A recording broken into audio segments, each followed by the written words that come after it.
He thought he was caring for a wife bound to a chair. 3 months of sacrifice, sleepless nights, and bills that broke him. Then he left, shattered by the weight of her silence. But when the lottery numbers were drawn and cameras flashed, the world saw the truth. Claire Harper was never paralyzed. She had walked into her fortune while her husband carried the burden of her lie. Was she a survivor fighting for control, or a deceiver who sacrificed love for wealth? The answer lies in the silence she left behind. Before we continue with this story, make sure to subscribe to the channel, as we have a special story that'll be released soon.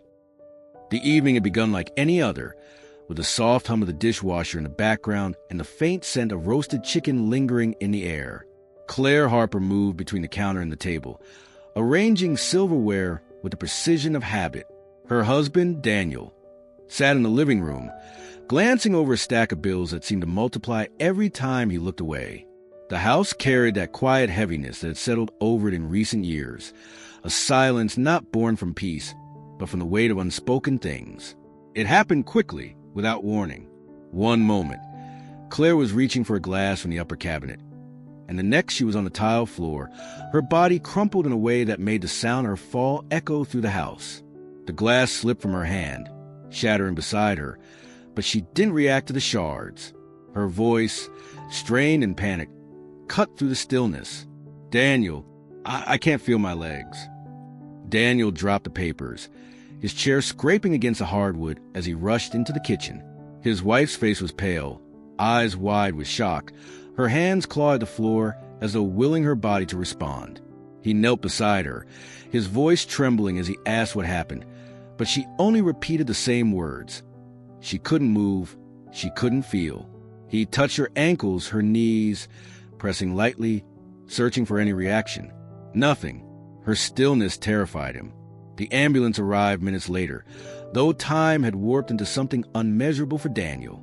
Neighbors peeked through curtains as paramedics carried Claire out on a stretcher, her face frozen between fear and disbelief. Daniel rode in the front seat, his mind a whirl of questions he couldn't frame into words. He thought of their years together, of every argument and every small reconciliation, all of it suddenly eclipsed by this single night. At the hospital, doctors worked with practiced calm, running tests, asking questions, shining lights into Claire's eyes, and tapping her knees with reflex hammers that produced no movement.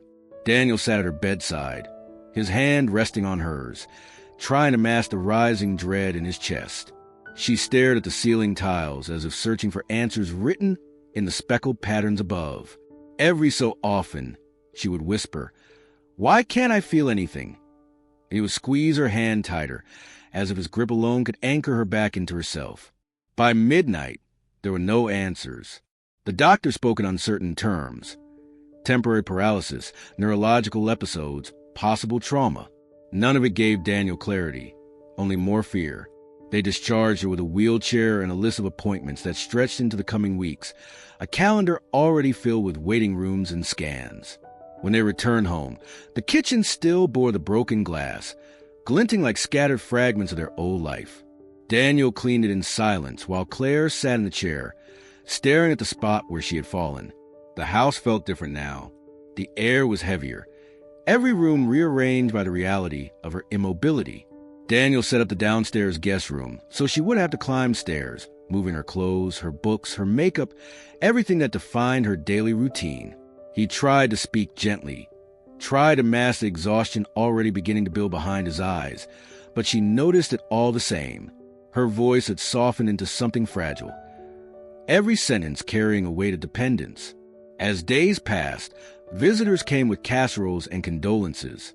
They spoke in hushed tones, as if her condition demanded reverence. Claire remained in her chair, expression caught between gratitude and humiliation, while Daniel stood in the doorway, answering the same questions over and over. When the house emptied each evening, they were left with silence broken only by the whir of the refrigerator or the tick of the old clock in the hall. For Daniel, that silence was louder than the fall itself.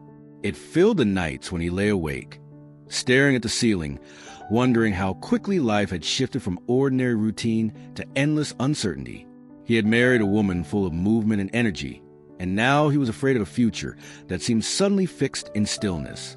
Claire's fall had changed everything. Not just the way she moved through the world, but the way they both did. The kitchen tiles no longer looked ordinary. The sound of a glass breaking no longer meant clumsiness. It meant the beginning of something neither of them yet understood.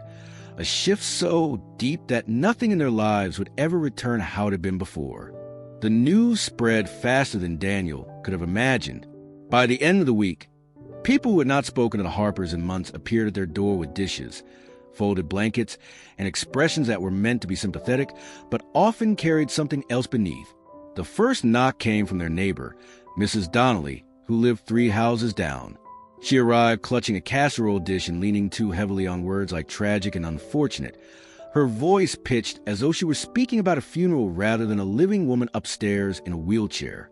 She lingered in the doorway longer than necessary, her eyes straying past Daniel to the shadowed stairwell, as if hoping to catch a glimpse of Claire in her broken state. Soon after, more visitors followed. His sister Karen came with bags of groceries she could not afford, her voice tight with both concern and the faint judgment she could never quite disguise. She asked too many questions, each one carrying the sharp edge of curiosity. What did the doctor say?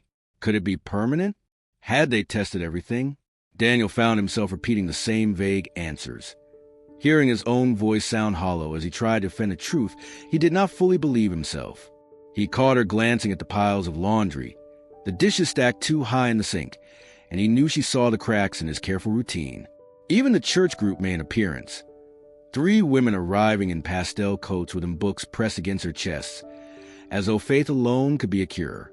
They sat stiffly on the couch, hands folded, speaking of prayer chains and divine purpose, their words filled with polite sorrow.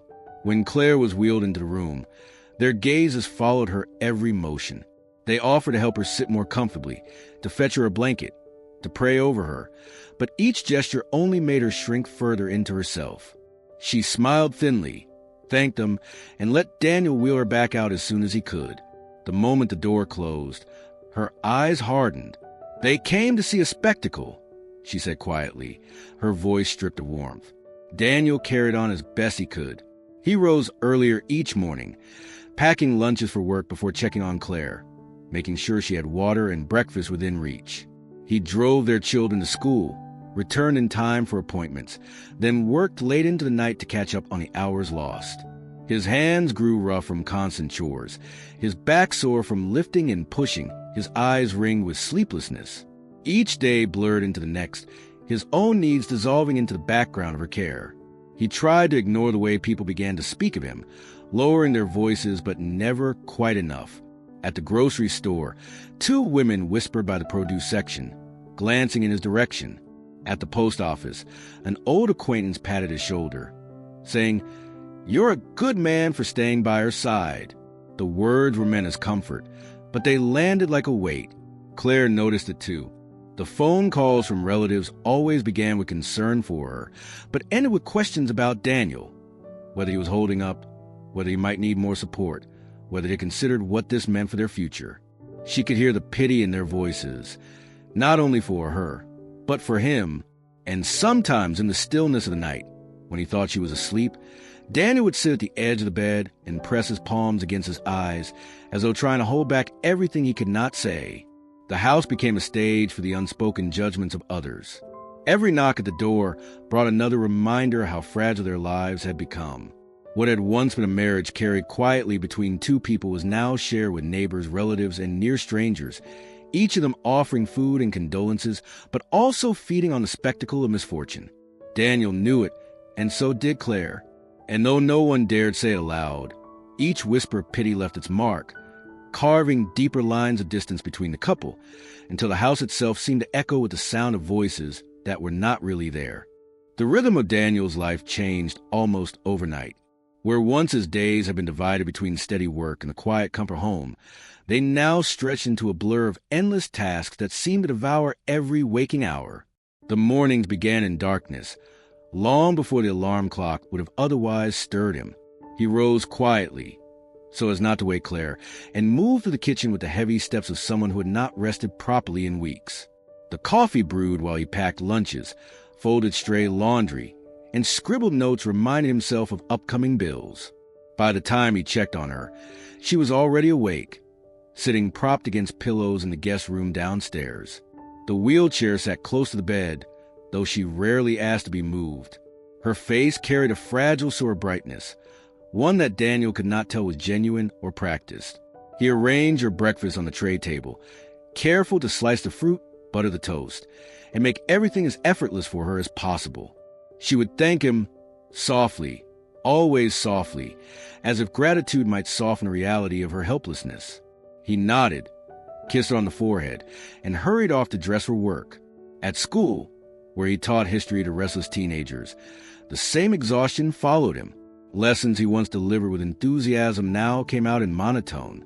Students whispered about how tired he looked, and colleagues gave him sympathetic smiles that did nothing to ease the heaviness pressing on his chest. He stayed late grading papers, not because he wanted to, but because he needed the extra hours of pay. Every penny mattered now. Medical bills stacked like bricks in the mail basket, each envelope heavier than the last. Insurance covered some, but never enough. Even groceries felt like a calculation, what they could stretch, what they could go without. When he returned home, the second part of his day began. The house demanded its own care.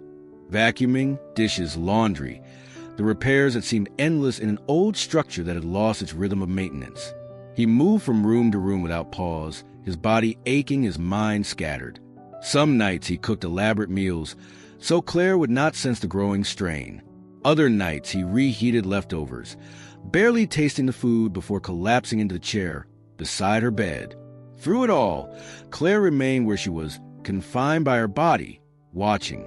She offered to help, sometimes fold a little laundry from bed, prepare lists for groceries. But the offers dissolved into silence when Daniel insisted she should not strain herself. A gulf grew between them, not of anger, but of weariness. He no longer had the strength to share the small details of his day, and she no longer asked. They existed beside each other, each aware of the other's burdens, but unable to bridge the distance. At night, when the house was finally still, Daniel sat at the kitchen table with the bills spread before him. The only light came from the lamp above, casting long shadows across his face. He wrote checks with hands that trembled from fatigue, recalculated numbers he had already gone over twice, and stared at balances that never added up. He thought about asking for help, but pride and fear stopped him. He thought about quitting, about giving in to the exhaustion, but something in him refused.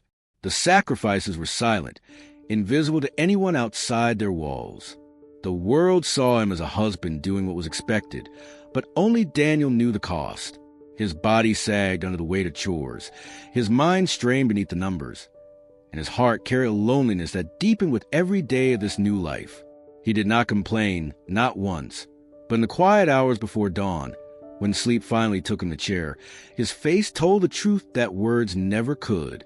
The days folded into one another until weeks had passed, and with them the shape of their marriage shifted into something unrecognizable. Where once there had been warmth in the quiet spaces between words, now there was only the dull sound of necessity.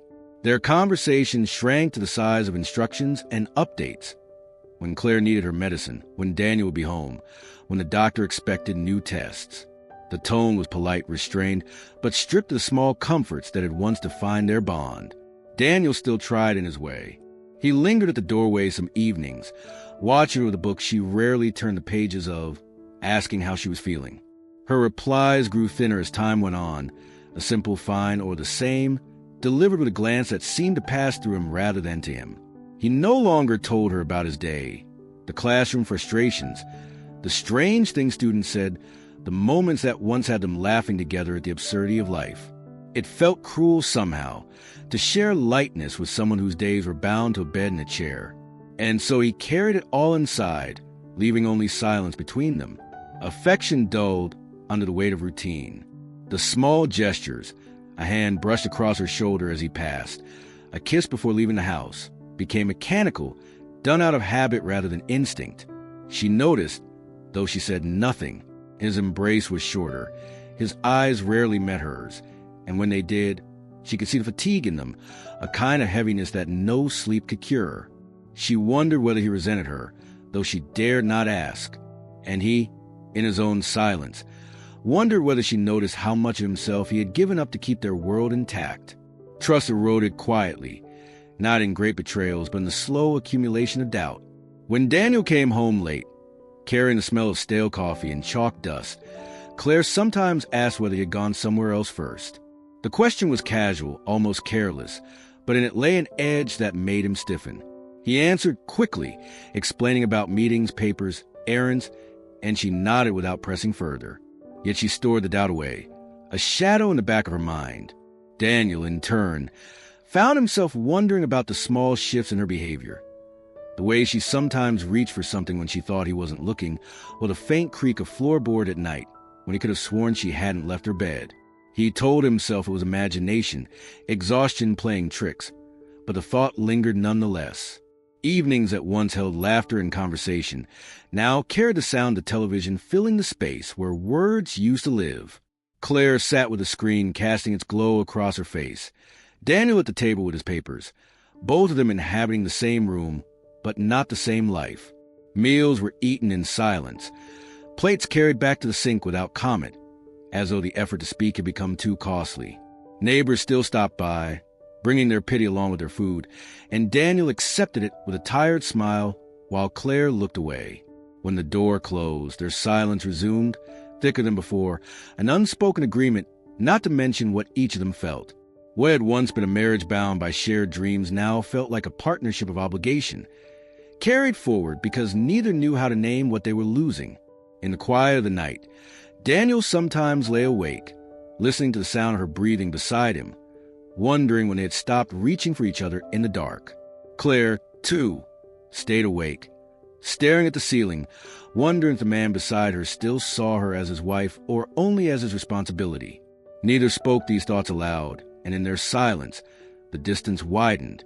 Their marriage was still intact in form, but its substance was slipping away, reshaped into something colder, quieter, and far less certain than either of them could admit. The first month had passed in a blur of adjustments, but by the third, the weight of Claire's condition pressed down on a house like a storm cloud that never moved. The rooms carried a different kind of silence now, one that seemed to breathe on its own.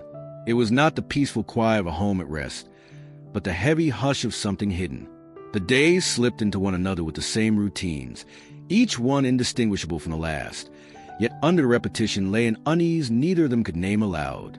Daniel's footsteps became the rhythm of the household. He moved carefully, always mindful of where she was, always softening his tone when he spoke, those often only to remind her of a meal, a pill, or an appointment. His voice rarely rose above a murmur. He no longer called out from room to room the way he used to, no longer filled the air with idle conversation. When the phone rang, he answered quickly, often stepping into the hallway to keep his words from carrying. Claire could hear him lowering his voice, could sense the restraint in each exchange, and though he told her they were only work calls or conversations with the doctor, the secrecy gnawed at her. She, too, began to make her calls in whispers. When Daniel was at work, she reached her phone on the nightstand, dialing carefully, speaking in low tones to her sister or to an old friend, telling them she was holding on, that she was adjusting. But beneath those reassurances was a faint tremor of doubt. She never admitted how strange it felt to live within walls that seemed to keep more secrets than either of them could count. The house itself seemed to change with the passing weeks. Curtains stayed drawn longer, the air heavy with the scent of meals reheated rather than freshly cooked. The television flickered at odd hours, filling gaps in the day, but the sound never masked the tension that hung between them. Daniel worked later than ever, often coming home after dark, his shoulders bent, his words clipped. He blamed the extra hours on bills, on the cost of doctors and medicine, but Claire wondered if the classroom was truly what kept him away. Small things began to unsettle him. Once, he found a book move from the shelf to the table, though he had not placed it there. Another time, he returned home to discover the window in the guest room cracked open, letting in the cool night air, though Claire insisted she had not touched it. He said nothing, only nodded and closed the latch, but the question lingered in his mind. He began to watch more closely, noticing the way her eyes followed him when he entered, the way her hands sometimes twitched as if restless. The shadows grew longer in their marriage. Each unspoken thought became another corner of the house that they avoided. Each whispered call another reminder that truth was slipping quietly out of reach. When they sat together, the space between them felt crowded with suspicions they could not voice. Daniel often found himself studying her face, searching for cracks in her stillness, while she, in turn, wondered what his silences concealed. 3 months was long enough for pity to sour into gossip outside their walls, for neighbors to speak of Daniel as the weary caretaker and Claire as the tragic figure. Inside, however, the truth was far more complicated. The house carried the echo of footsteps at odd hours, the faint scrape of something moved in the night, and the uneasy sense that their lives were being watched by someone other than themselves. They were bound together by circumstance, but apart in spirit, both of them trapped in routines that felt less like care and more like survival. By the end of the 3rd month, the house no longer felt like a home. It felt like a stage set for a performance neither of them could end, a place where silence grew louder than words and suspicion lived in every shadow. The doctor's visit came on a gray afternoon, the kind where the light never seemed to fully arrive, and the air hung thick with a damp chill. Daniel had taken a day off from work, knowing Claire would never ask, but also that she would never manage the appointment alone. He guided her carefully into the wheelchair, lifting her gently from the bed with practiced strength, his arms straining though he never let it show on his face. She avoided his eyes, staring instead at the wall as if ashamed of the weight she placed on him. He wheeled her out to the car, settled her in the passenger seat, folded the chair into the trunk, and drove in silence. The hum of the engine filled the space between them, a sound easier to bear than words. At the clinic, the waiting room was crowded with quiet coughs and the rustle of magazines no one really read. Daniel filled out the forms while Claire sat stiffly, her hands folded in her lap. When her name was called, he pushed her down the corridor to a small examination room that smelled faintly of antiseptic and paper. The doctor, a man with thinning hair and kind eyes that never seemed to rest in one place, entered with a clipboard and a smile that was more professional than warm. He asked the same questions he always did. How long since the fall? What sensations, if any, had returned? What discomfort she still felt? Claire answered with the same rehearsed calm, her voice steady, her face controlled. Daniel listened from the corner chair, his hands clasped so tightly that the knuckles whitened. He had heard it all before, but something about hearing her speak the words again made his stomach twist. Each answer sounded final, definitive, as if she were reciting lines that could not be altered.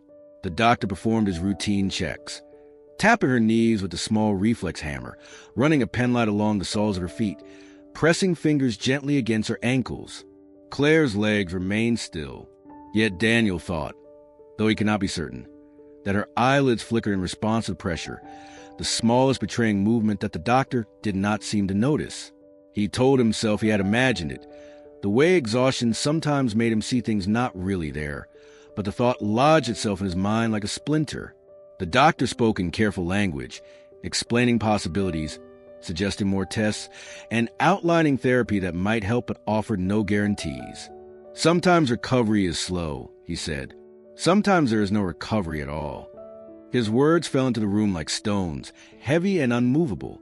Daniel nodded, asked the questions a husband was supposed to ask, and took notes he would likely never look at again.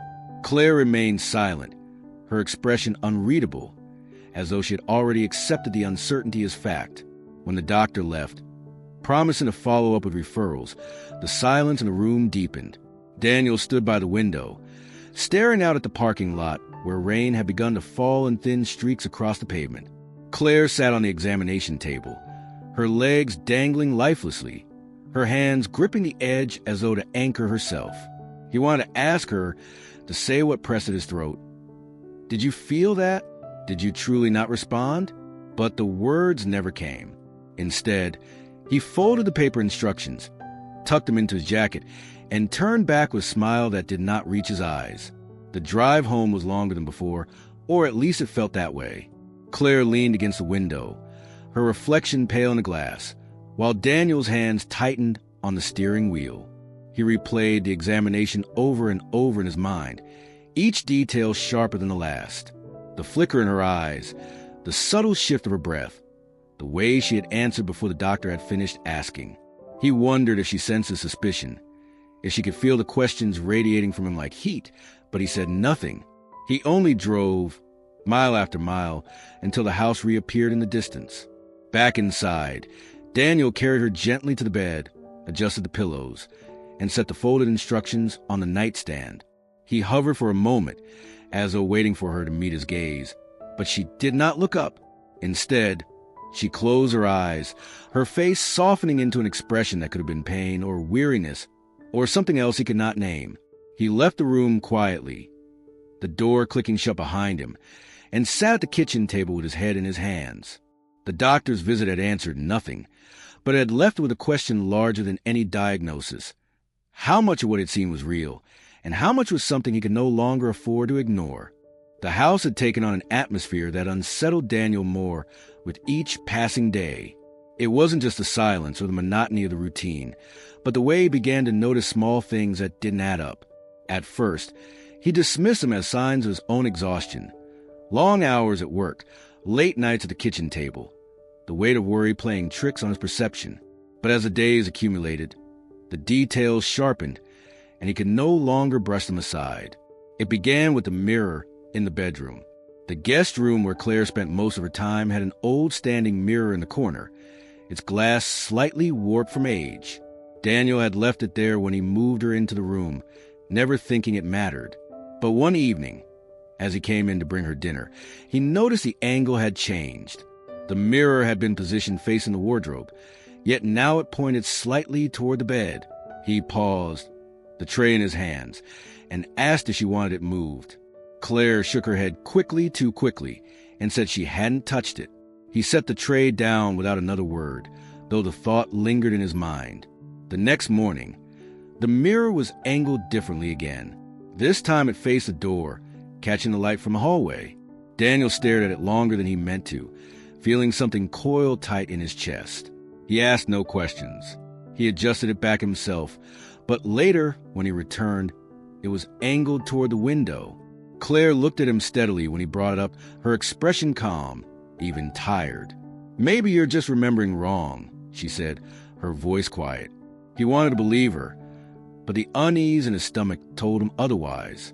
Other details began to surface. A book he had seen on the nightstand one evening turned up across the room the next morning, placed neatly on the dresser. A water glass he had left half full was empty by the time he returned, though Claire insisted she hadn't moved it. Once, he found the curtains drawn back, the daylight flooding in, when he knew he had closed them tight before leaving for work. Each time he mentioned it, she offered a simple explanation, that perhaps he had forgotten, or perhaps a breeze had shifted things. He accepted her words outwardly, but inside, he began to feel the ground shifting beneath him. He told himself it could be nothing more than his own fatigue, a mind clouded by sleepless nights inventing things that weren't there. But then came the moment that broke through his denial. Late one night, unable to sleep, he walked quietly down the hall and paused outside the guest room. The door was cracked open just enough for him to see inside. Claire lay in bed, still and silent. But in the mirror, angled now toward the bed once more, he thought he saw movement. The faintest twitch of her leg beneath the blanket. He held his breath, waiting, watching. Her face remained perfectly calm, her body otherwise still. When he entered the room, she stirred slightly, pretending to adjust her pillow, and he said nothing. The mirror became his silent witness. He found himself glancing at it each time he entered, looking not at her but at the reflection, hoping to catch what he feared. He never confronted her directly, not yet. Instead, he carried the suspicion in his chest, a growing unease that weighed on him heavier than any chore or bill. The house was no longer a place of refuge. It was a place where truth seemed to bend, where objects shifted, and where a mirror revealed more than either of them was willing to admit aloud. Daniel lay awake longer each night, the ceiling above him a pale blur in the dark, his mind circling the same questions with no way out. The rhythm of their lives had become unbearable in its sameness, yet underneath the routine something else pulsed, something he couldn't ignore any longer. He thought of the mirror in the guest room, of the curtains moved, of the books and glasses that seemed to shift when no one should have touched them. He thought of the flicker in Claire's eyes during the doctor's examination, the way her body had betrayed her for only a fraction of a second. These things gnawed at him. Yet when he looked at her, small, pale, and quiet in her bed, he was struck with the crushing guilt of even entertaining suspicion. Love had bound them for years, through difficulties far less dramatic but still heavy in their own way. He remembered her laughter at dinners with friends, the warmth of her hand pressed into his when they walked in silence, the comfort of her presence after long days. That woman had not disappeared completely. He saw glimpses of her in her voice when she teased him softly, or when she offered gratitude for something small he had done. But now, all of it was buried beneath the image of a fragile body unable to move. To doubt her felt like betrayal, like chiseling away at the vows he had once spoken without hesitation. Still, the questions returned. When he was at work, distracted students yammering in front of him, his thoughts drifted back to the house. What if she stood the moment he left? What if she moved around freely, only to fold herself back into the chair when he came home? The images that played through his imagination filled him with both dread and shame. He caught himself staring at her longer than he should when he returned home, searching for signs of tension in her legs. The flick of a toe under the blanket, the subtlest hint of deception. And when he caught nothing, the shame doubled, pressing down on him until he could hardly breathe. He told himself it was fatigue. Exhaustion made men see ghosts, and he was no exception. The house had become a prison of long hours, bills, and endless care. Of course his mind would invent explanations for things he could not control. But that explanation didn't settle the unease. It only buried it for a little while. Each time he noticed something that didn't fit, a drawer left half open, a pillow shifted. His heart tightened in his chest. Love insisted she was telling the truth. Doubt whispered otherwise. Claire seemed to sense something in him shifting, though she said nothing. Her eyes lingered on him more often, her tone sharper when she asked about his day. Sometimes she watched him as if waiting for him to speak the question aloud. But he never did. He feared what might come of it. If she admitted the truth, everything would crumble. If she denied it, he would be left with his own guilt for having doubted her at all. Silence seemed safer, even as it drove a wedge between them. The conflict hollowed him out. He began to eat less, his frame thinning with the weight of exhaustion. At work, colleagues remarked on how tired he looked, but he brushed it off, saying little. At night, he lingered outside the guest room door, listening to the steady rhythm of her breathing, unsure if he wanted to hear anything different. Inside, Claire lay with her back turned, the blankets tucked neatly around her, as if she too understood that their marriage had entered a place neither of them could name, a place where love and doubt lived side by side, and trust was dissolving quietly, piece by piece. The stack of envelopes on the kitchen table grew taller with each passing week, their corners curling, their red stamps shouting past due in ways Daniel could no longer ignore. He tried to keep them organized, arranged by urgency, but they always seemed to blur together in a heap of demands he could not meet. The electric bill, the hospital invoice, the insurance statement denying coverage for another round of tests. Each one weighed more heavily than the last. He opened them late at night, long after Claire had drifted asleep, his pen scratching across the paper as he tried to make numbers stretch farther than they could. But no matter how many calculations he made, the outcome was always the same. There was not enough. The exhaustion seeped into his work. At school, he found himself staring at the board, chalk in hand, his mind blank. Students whispered at the back of the room, their laughter sharp, while Daniel rubbed his temples and tried to gather thoughts that refused to come. He missed calls from colleagues, forgot to grade assignments, and more than once caught himself dozing off during lunch breaks. His principal pulled him aside one afternoon, speaking in measured tones about focus, about reliability, about how everyone understood he was going through a hard time but responsibilities still had to be met. Daniel nodded, apologized, promised to do better, but he felt something cracking inside, a pressure he could not contain much longer. At home, the weight was worse. Claire's care demanded every ounce of energy he had left. Meals prepared, medications timed, her comfort adjusted endlessly. He moved through the house like a ghost, his body present but his mind frayed. Sometimes, when she called for him, he would sit still for a moment before answering, his eyes closed, his breath held, as if silence could shield him from the unrelenting demand of being everything at once, husband, nurse, provider, and protector. The calls he did not answer grew in number. Friends checking in, relatives offering advice he did not want to hear, creditors leaving messages that grew more insistent with each passing day. His phone buzzed constantly, vibrating on the counter while he turned his face away. The sound became unbearable, a reminder that the world outside still moved forward while he remained trapped in a cycle that had no end. He began to leave the phone on silent, the calls stacking into voicemails he refused to play. Sleep came rarely, and when it did, it offered no rest.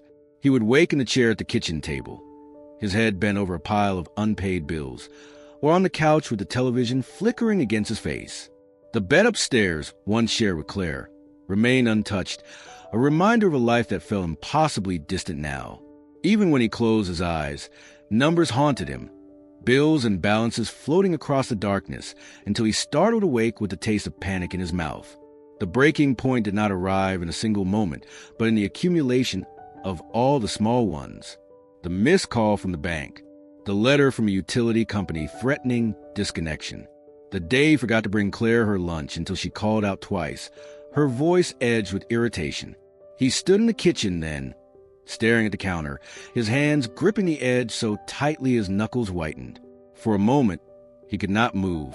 He felt paralyzed himself, his body refusing to carry him forward, his mind too clouded to think of what came next. When he finally brought her the food, she looked at him with concern, but he forced a smile, forced steadiness into his voice. He could not let her see the cracks widening in him. Yet as he left the room, he caught his reflection in the hallway mirror and barely recognized the man staring back. Hollow eyes, slumped shoulders, a man held together only by the fragile thread of obligation. The breaking point was not loud or dramatic. It was silent, invisible, but it had arrived all the same. The table had always been the heart of the Harper home.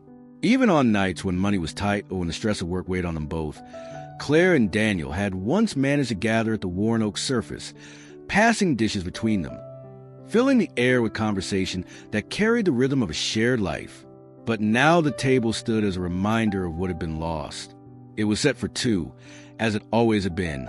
Yet Daniel sat there alone, his fork tracing idle patterns through food that had long since cooled. Claire remained in the guest room, where she spent nearly all of her hours now. He had offered to bring the meal to her tray, to keep her company while she ate, but she had declined softly, saying she wasn't hungry yet. It was not the first time. More and more, their dinners were divided. His at the table, hers later, alone in the quiet of her room. That night, the separation felt heavier than ever. Daniel looked at the chair across from him, the space where she should have been. The plate he had set out for her sat untouched, the silverware neatly aligned, the napkin folded with a care that seemed almost mocking in its formality. The absence was louder than any conversation could have been. He felt it pressing on him as though the chair itself accused him of something he could not name. The house was silent, save for the ticking of the old wall clock and the faint hum of the refrigerator. Each sound seemed amplified, the stillness wrapping itself around him until he could hear his own heartbeat, heavy and irregular. He took a bite, forcing himself to chew, though the taste was lost on him. The food might as well have been ash. Across the table, the empty chair stared back. For the first time, Daniel realized he no longer felt like a husband.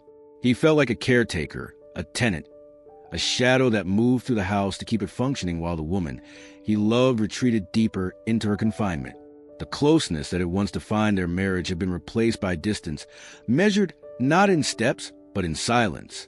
He thought of all the dinners they had once shared, of laughter over small things, of arguments that ended in reconciliation, of stories that stretched late into the night. Those memories felt impossibly distant, belonging to another life entirely. He poured himself a glass of water, the sound of liquid hitting the cup startling in the quiet, and let his thoughts unravel. He wondered how long he could continue like this, drifting through days that no longer felt like his own. He wondered if Claire noticed the gap growing between them, if she felt the same hollowness when she turned away his offers to eat together. Perhaps she did. Perhaps she welcomed it. The food on his plate grew colder, untouched. He pushed it aside and leaned back in the chair, staring at the ceiling as if the answers might be written there. The emptiness of the room pressed against him, making him feel smaller, less substantial, like someone whose presence no longer mattered. In that moment, he understood with painful clarity that the life he had once built with Claire was unraveling thread by thread, until only obligation remained. The clock ticked on. The untouched plate sat in front of the empty chair, and Daniel, alone at the table, felt himself fading into the role of a man who no longer belonged in his own home. It happened on a night that began no differently from the others, though Daniel had felt it building inside him for weeks.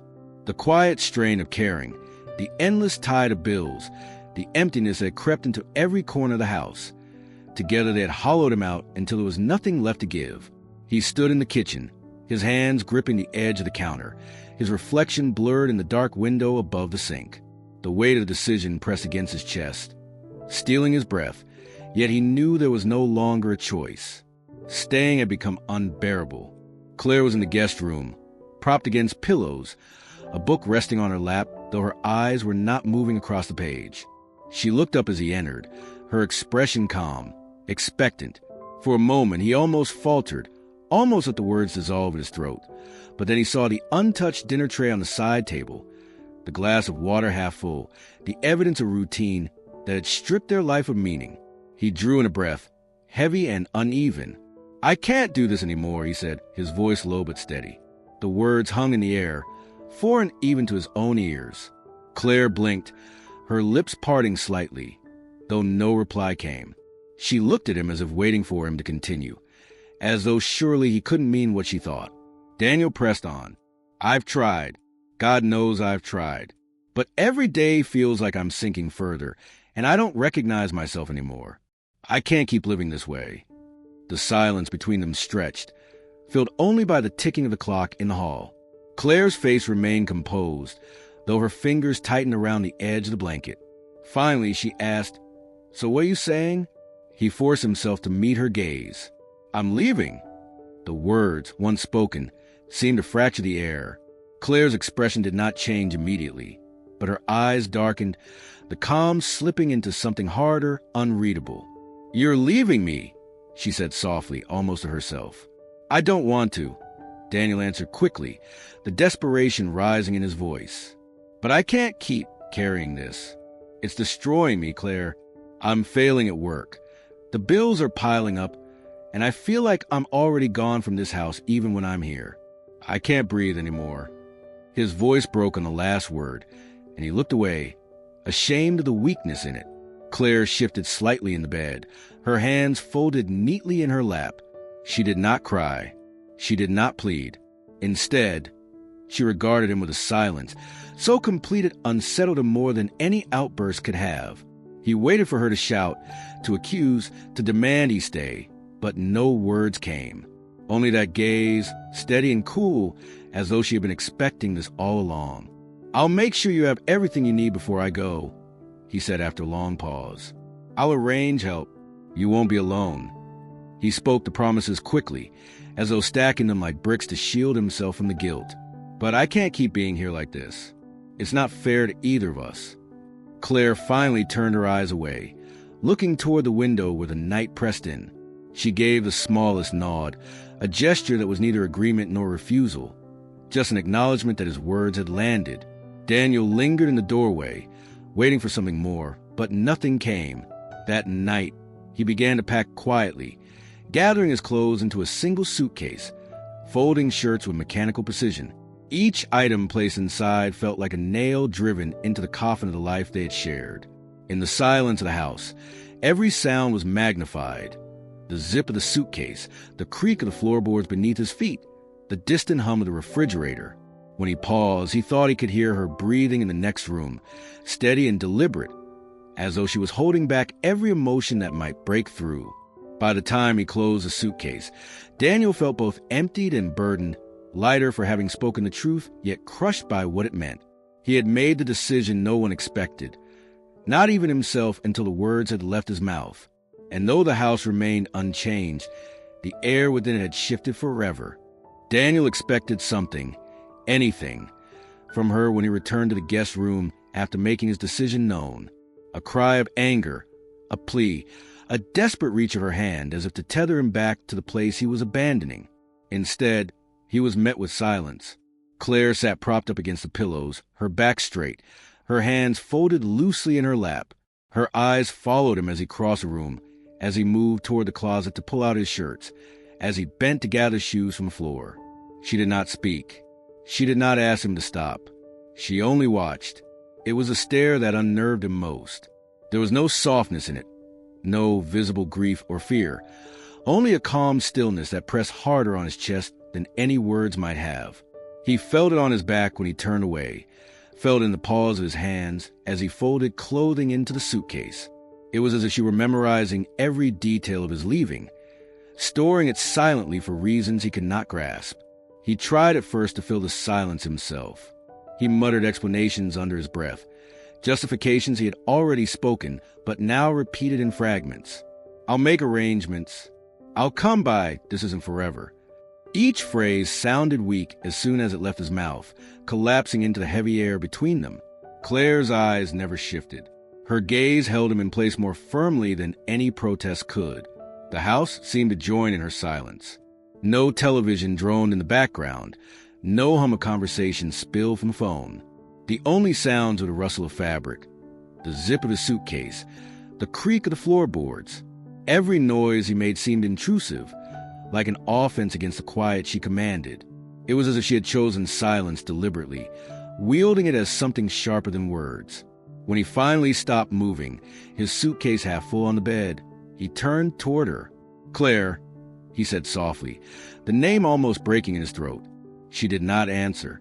Her eyes remained locked on him, steady, unreadable. He took a step closer, searching her face for some sign of feeling. A flicker of pain, a trace of anger, the wet shine of tears. There was nothing, only that silence, that stare, as if she were both present and distant at once. It dawned on him then that her silence was not emptiness, but a choice. She could have shouted. She could have begged. Instead, she denied him the release of confrontation, leaving him alone with the weight of his decision. Every second she withheld her voice. She placed the burden more firmly on his shoulders. He felt himself shrinking beneath it, as though his departure had already marked him with guilt he would never shed. He closed the suitcase and carried it toward the door. Still she did not speak. Not when he lingered on the threshold. Not when he said, "I'll check in soon." Not when he added, "I'm sorry." The silence swallowed his words whole, left him with nothing but the echo of his own voice. He walked away with her stare burning at his back, a silence so thick it clung to him as he moved through the house, as he stepped outside into the night, as the door closed behind him. Long after he left, the silence remained. Inside the house, Claire sat as she had before, unmoving, her face composed. Her eyes lingered on the empty doorway, her breathing calm, her lips pressed into a thin line. She had given him no fight, no closure, only the weight of her silence. And it was heavier than anything she might have said. The first whispers began before Daniel had even settled into his new apartment. In a small town, news traveled faster than truth, carried on the lips of neighbors who spoke with a mixture of pity and outrage. At the grocery store, in the church parking lot, along the narrow sidewalks where families strolled in the evenings, the story took shape. Daniel Harper, the husband who left his paralyzed wife. It wasn't Cher's fact, but as something more potent. A tale told with lowered voices, punctuated by gasps and head shakes. Mrs. Donnelly, who had been the first to arrive at the Harper's doorstep with a casserole months earlier, now leaned across her fence to tell a friend that she had seen Daniel loading a suitcase into his car late at night. She spoke with the certainty of someone who had been waiting for the spectacle to unfold. Soon others added details, imagined or otherwise. Some said he hadn't been faithful, that the strain of caring for Claire had driven him into another woman's arms. Others claimed he had simply grown tired, that the weight of responsibility had exposed his weakness. Each retelling grew sharper, more damning. Claire's silence only fed the fire. When asked directly, she gave no explanation, offered no defense for him. She sat in her chair by the window, pale and quiet, while visitors expressed their outrage on her behalf. Her silence was interpreted as dignity, as suffering too great to put into words. Neighbors left her home shaking their heads, muttering that she deserved better, that no decent man would walk away from a wife confined to a wheelchair. The The more she withheld, the more they filled the gaps with their own conclusions. At church on Sunday, Daniel's absence was felt as heavily as Claire's presence. She was wheeled in by a relative, dressed neatly, her expression calm, while others crowded around her. They patted her hand, offered blessings, and whispered words meant to soothe, but laced with condemnation for the man who wasn't there. Daniel's name was spoken as if it were a cautionary tale, a reminder of what failure looked like. The prayers for Claire's strength doubled as silent indictments of his weakness. For Daniel, the judgment was unavoidable. At the gas station, he caught the lingering stares. At school, colleagues spoke to him with new distance, their sympathy for his burden now replaced by a quiet disapproval. Even strangers seemed to know him, to recognize a man who had abandoned a woman in her suffering. The walls of his apartment felt thinner for it, as though the whispers outside seeped through the cracks and settled into his skin. He told himself he didn't care, that they didn't know the truth of it, that none of them had seen the silence that had filled his marriage until it suffocated him. But their voices followed him nonetheless, shaping how he saw himself in the mirror. Each rumor, each judgment, seemed to strip away another layer of the man he had once believed himself to be. Claire never corrected them. She never told anyone the words he had spoken, the apologies, the promises to arrange care. She let the town believe what it wanted. Her silence again was louder than anything he might have said. And in that silence, the community made its decision. She was a victim. He was a betrayer. The whispers hardened into certainty, the certainty into reputation. In the small town they shared, reputations lasted longer than facts. Daniel knew then that no matter what explanations he might one day offer, he would always be remembered first as a husband who left his paralyzed wife. Daniel's new apartment was nothing like the house he had left behind. It was small, one bedroom, and a narrow kitchen with walls that still smelled faintly of paint. The furniture came secondhand, a couch that sagged in the middle, a table too small for company, mismatched chairs that scraped loudly against the floor. At first, he told himself the modesty was a kind of freedom. He had left the heavy silence of the old house, the endless reminders of care and duty, the suffocating weight of pity that clung to every corner. But the emptiness of the apartment quickly revealed itself to be no less heavy. The first nights were the hardest. He lay awake on a mattress that creaked every time he shifted, the hum of traffic outside his window foreign after years of living on a quiet street. He thought of Claire lying in the guest room back at the house, of the way she had watched him pack his bags without saying a word. Her silence followed him like a shadow, filling the apartment's bare walls with echoes he couldn't escape. He tried leaving the radio on, letting voices fill the air, but even then he found himself staring into the dark, consumed by the thought that he had abandoned her. During the day, he went through the motions of rebuilding. He kept his teaching job, though his performance had slipped enough to draw concerned looks from colleagues. He tried to cook simple meals, though most of the time he lived on sandwiches and takeout, containers stacked by the sink. He forced himself to clean, to keep the apartment from slipping into disorder, but the effort fell hollow. Everything he did was shadowed by guilt, as though he were playing at being free, while knowing he had left something vital behind. The neighbors in his building were polite, but distant. They nodded in greeting, occasionally exchanged words in the hall, but Daniel could sense when recognition dawned in their eyes. News of his leaving had traveled farther than he wanted to believe. He overheard whispers in the laundromat, caught fragments of his story retold in tones of judgment or pity. To them, he was not a man starting over. He was a husband who had walked away. He tried to convince himself that he made the only choice possible, that leaving was the only way to save himself from drowning in a life that no longer resembled marriage. But guilt was relentless. It struck him in small ways: a commercial for a hospital, a student who asked innocently about his wife, the sight of a wheelchair on the sidewalk. Each reminder reopened the wound, and he found himself withdrawing further, closing his blinds, screening calls, retreating into solitude. Yet there were moments, fleeting and fragile, when he felt something close to relief, waking without the immediate weight of responsibility pressing on his chest. Coming home to an apartment where no one was waiting, no list of tasks lay ahead, no silent stare followed him from room to room. In those moments, He almost allowed himself to breathe. But just as quickly, guilt returned, reminding him that freedom had been bought at a cost he could never repay. The apartment became both refuge and prison. Daniel moved through it as though half awake, trying to convince himself that rebuilding was possible while knowing the foundation beneath him was cracked. He told himself he had escaped the shadows of the house, but in truth, he had only carried them with him.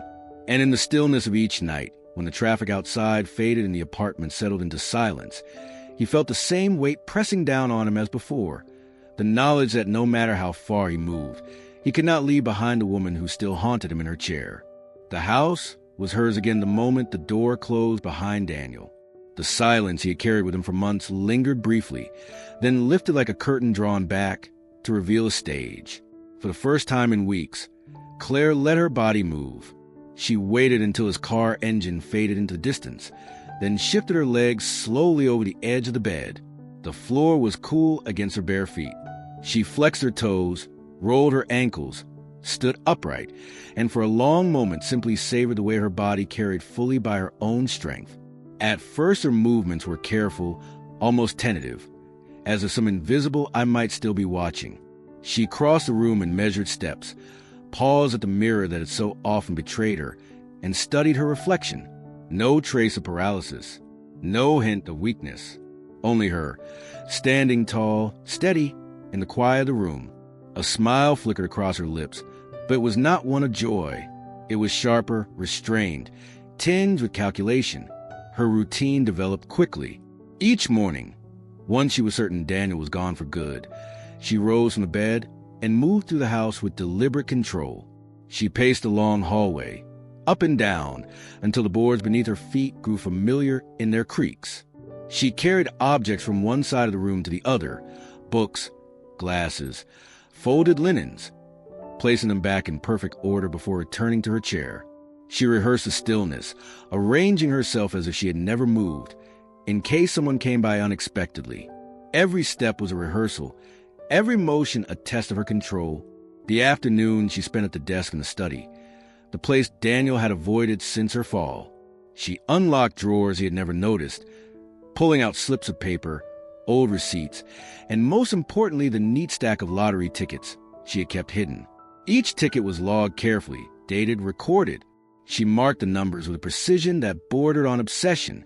Some were worthless, scraps of paper she tossed aside, but others she studied more closely. One in particular, folded into the bottom of the stack. She returned to again and again, her eyes narrowing as she traced the printed numbers. When neighbors came to visit, she resumed her role. She sat in the wheelchair, hands resting lightly on her lap, her face pale but serene. They pitied her, fussed over her, spoke with admiration of her strength. She offered soft smiles and few words, letting them draw their own conclusions. Their sympathy was her cover, their whispers her shield. As soon as the door closed, she wheeled herself back into the room, then stood and resumed her pacing. In the evenings, she walked through the kitchen where she had once staged her fall.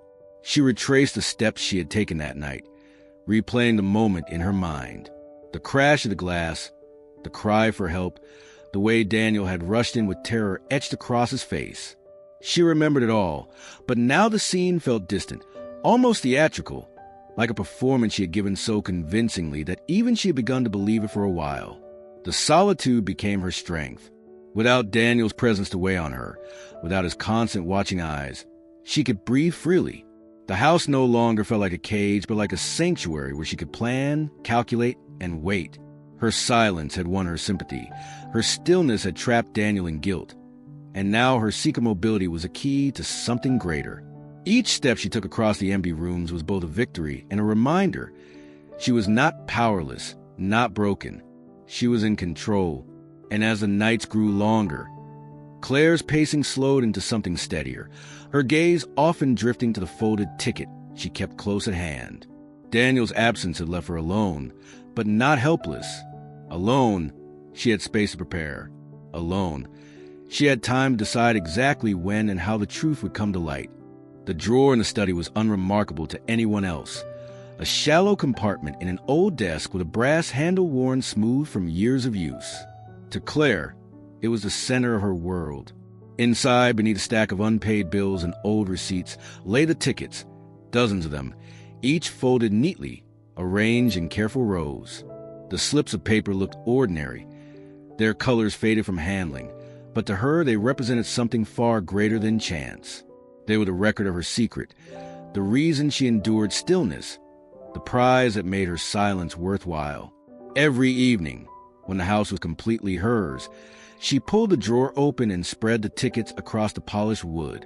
She arranged them by date, smoothing the creases with the flat of her hand, her eyes flicking over each set of numbers. The ritual calmed her, gave her a sense of purpose where others saw only confinement. While Daniel had worn himself thin with work and worry, she had been studying, calculating, waiting. Most of the tickets meant nothing. They were the remnants of weeks gone by, their numbers long since passed in televised drawings. Still, she kept them, unwilling to throw away the evidence of her persistence. They were a record of her discipline, of the hours spent marking combinations, of the patience that defined her life.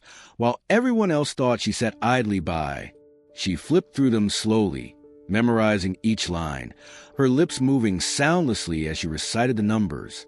Then there was the ticket folded smaller than the rest, kept tucked beneath the pile as though it required its own layer of protection.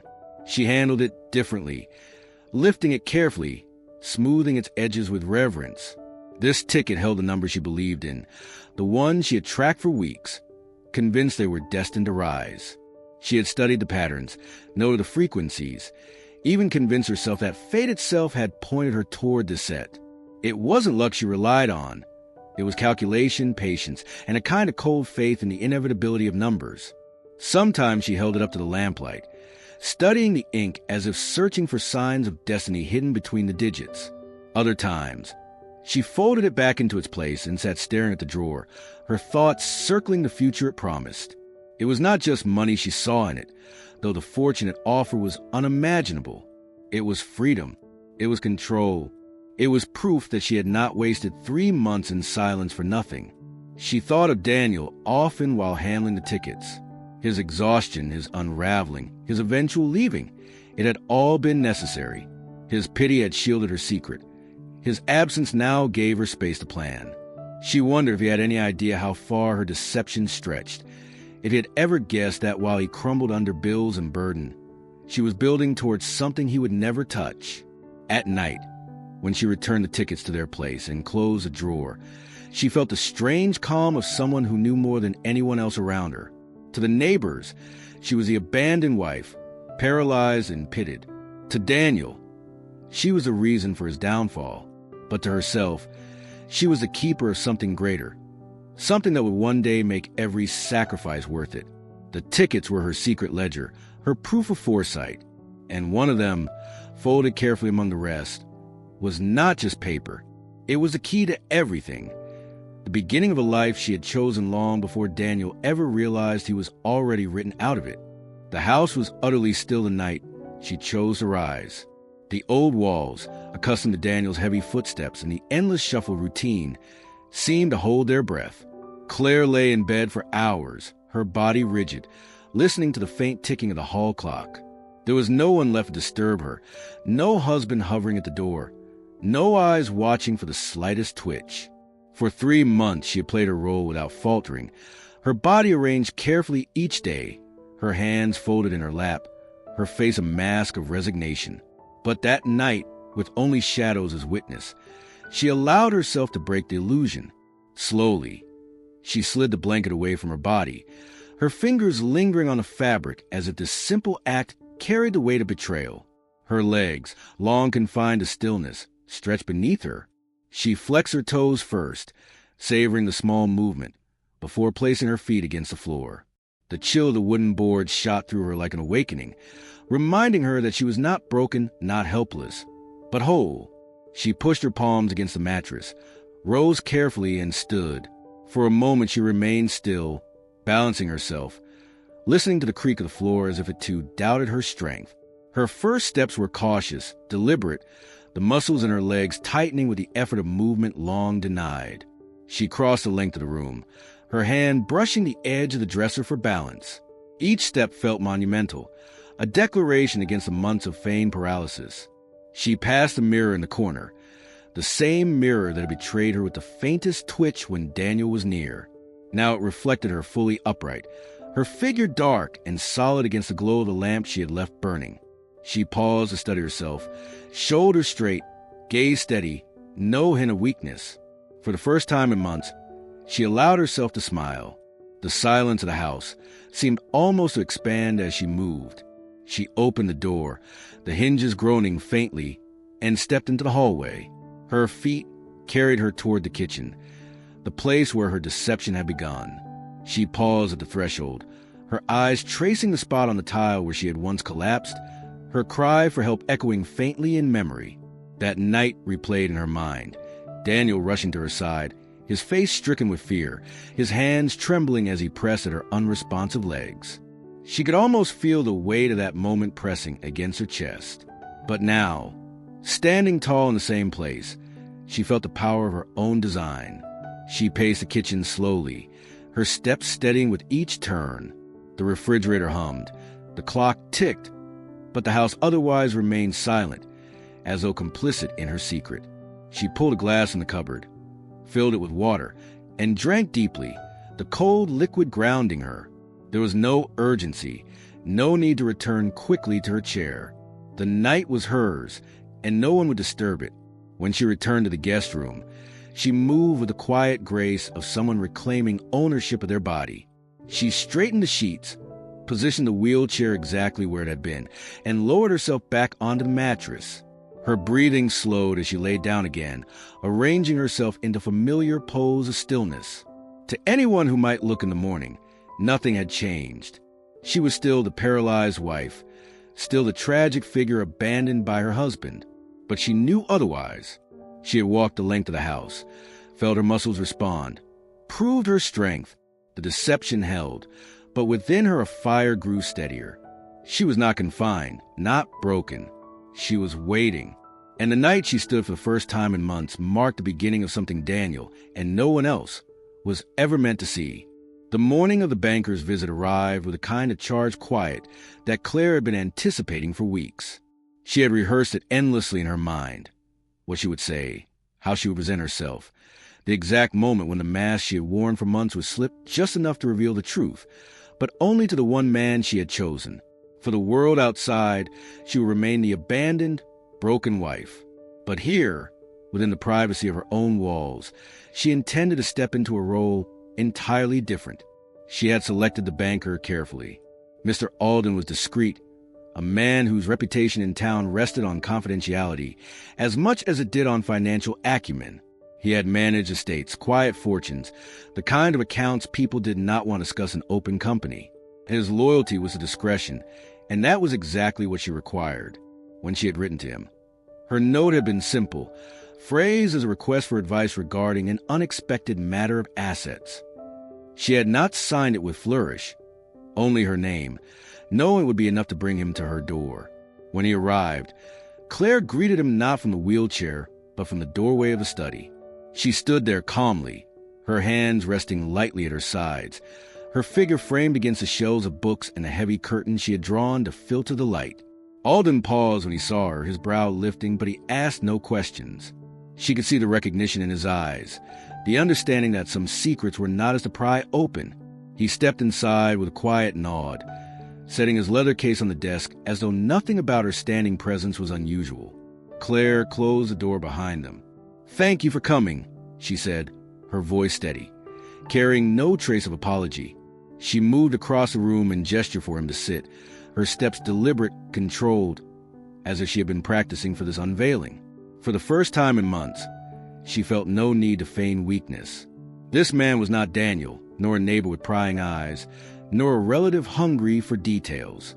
This was someone who understood the value of silence. She pulled open the drawer in the desk and laid the stack of tickets before him, each one smooth flat, arranged with meticulous care. Her hands lingered on the single folded slip that mattered most. "One of these," she said, "will require attention very soon." Her words carried weight, not a speculation, but a certainty. Alden leaned forward, adjusting his glasses, scanning the lines of numbers without visible reaction. You believe you hold a winner, he said simply. I know I do, Claire replied. There was no hesitation in her voice. She explained how she had tracked the patterns, how she had prepared for this moment, how everything, her silence, her stillness, the pity she endured, had bought her the time and cover to reach it. She spoke not as a victim, but as a strategist, each sentence measured, each detail calculated. Alden listened without interruption, occasionally jotting a note in his ledger. When she finished, he closed the case and regarded her with a calm, professional expression. If what you say is true, Mrs. Harper, discretion will be paramount. Wealth of this scale changes more than numbers on a page. It alters perception. It invites scrutiny. You must decide carefully how much of yourself you are willing to reveal when the time comes. Claire smiled faintly, a tight curve of the lips. I've already decided. For now, I remain as they believe me. Helpless, abandoned, a figure of pity. When the time is right, I will stand. He nodded once, rose from his chair, and promised to keep everything in confidence. As he left, Claire watched him disappear down the path from the window. She returned to the desk, her fingers brushing over the folded ticket once more. The meeting had confirmed what she already knew. She was on the cusp of transformation. Her paralysis had been her disguise, but soon it would be discarded. The fortune she awaited was not just money. It was proof that she had never been powerless. When the door closed and the house returned to silence, she walked the length of the hallway again, her steps steady, her breathing calm. For the first time since Daniel had left, she allowed herself to imagine what came next. Not survival, not performance, but victory. And in that vision, she stood alone, unbroken, the keeper of a secret that no whisper of pity could ever diminish. Daniel had grown used to the low hum of background voices in the town. He could no longer move through unnoticed.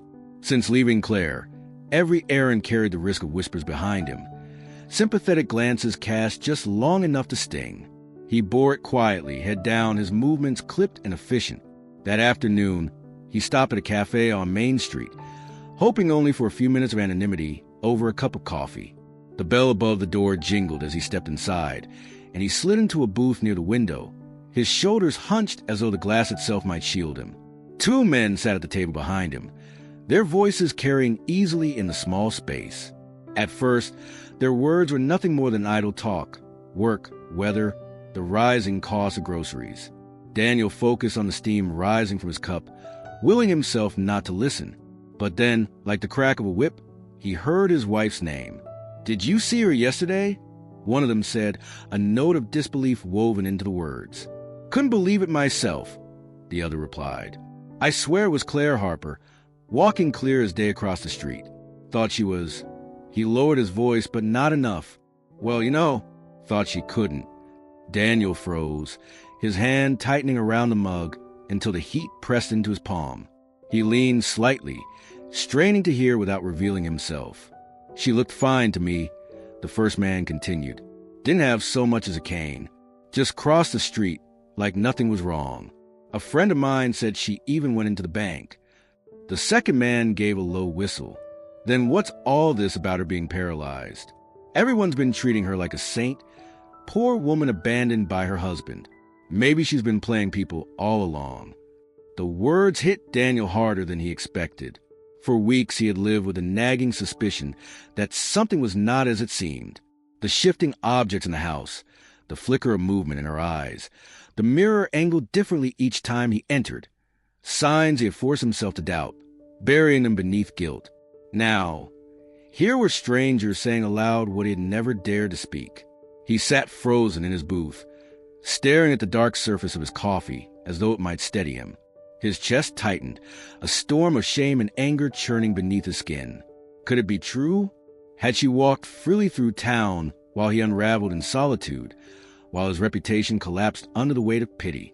The men shifted the conversation, moving on to talk of a local sale, their voices casual.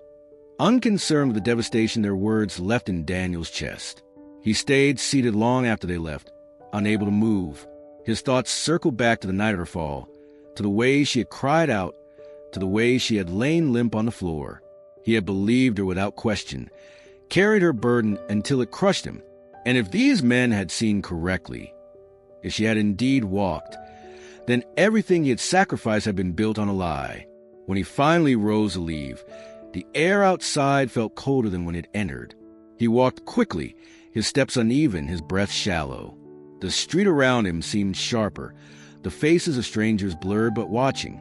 Each glance felt like confirmation that the truth was already spreading, that the story of his wife's secret steps had already begun to replace the tale of her tragedy.